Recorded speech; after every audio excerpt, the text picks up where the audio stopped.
Ang next part ng aming business plan ay marketing plan. So sa marketing plan po ma'am, ang product po namin is of course Graham Ball. And hindi lang po Graham Ball, kundi iba't iba pa pong products. And magkakaroon din po kami ng customizable Sweet Moments Collection. Kung saan dito po, i-introduce po namin yung Sweet Moments Collection. And it will allow customers to personalize flavors, toppings, and packaging for special occasions. It will also highlight the customization process through engaging visuals and behind-the-scenes content. So, quarterly rotating menu. Dito po, we're going to keep our offerings dynamic with a quarterly rotating menu featuring limited edition treats, ensuring regular excitement and variety. So, we will also leverage customer feedback to determine popular items for permanent inclusion in the menu. Sa place po namin, magkakaroon po kami ng e-commerce platform kung saan doon po namin ilalagay yung products po namin. Halimbawa po yung website po, doon po kami maglalagay ng products for brand or for product recognition, ma'am.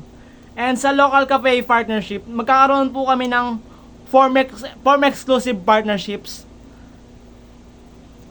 with 3 local cafes featuring unique sweet bites offerings to tap into diverse customer bases.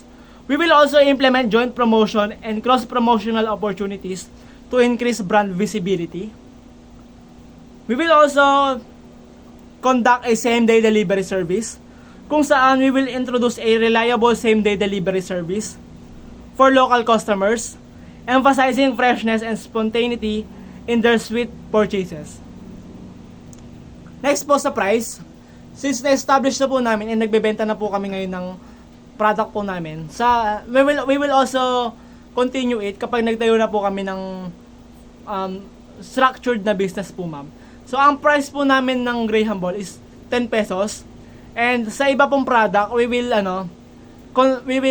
formulate a specific price po, ma'am, na parang makakapag-attract po ng mga customers.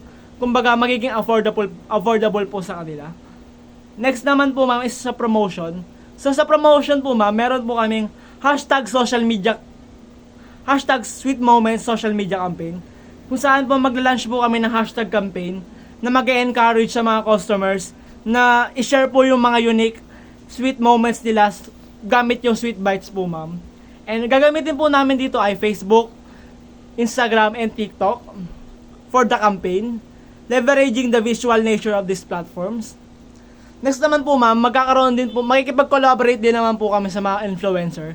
Kasi po yung mga influencer po, ma'am, malalaki po yung hatak nila eh.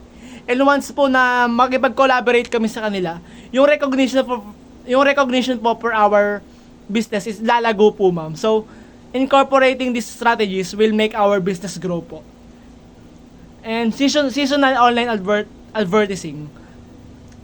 Sa seasonal advertising naman po, ma'am, magkakaroon po kami ng mga ads kung saan sa mga occasional po, ma'am, kagaya po ng mga Pasko, New Year, or Valentine's Day, para po magkaroon po kami ng opportunities na magbenta po ng iba't ibang items and iba't ibang types of food na magkikater po sa mga different occasions.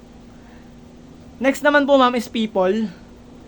Bi-monthly staff training, live Q&A sessions, employee profiles. Next naman po, ma'am, sa packaging, meron po kaming team seasonal packaging, eco-friendly packaging initiatives, custom illustrations by local artists. Sa positioning naman po, meron po kaming luxury sweet indulgence, community-centric values, monthly vlog series, monitoring and adjustments, and meron din po kaming legal and ethical considerations. So, sa ano po namin, ma'am, sa marketing plan po namin, ma'am,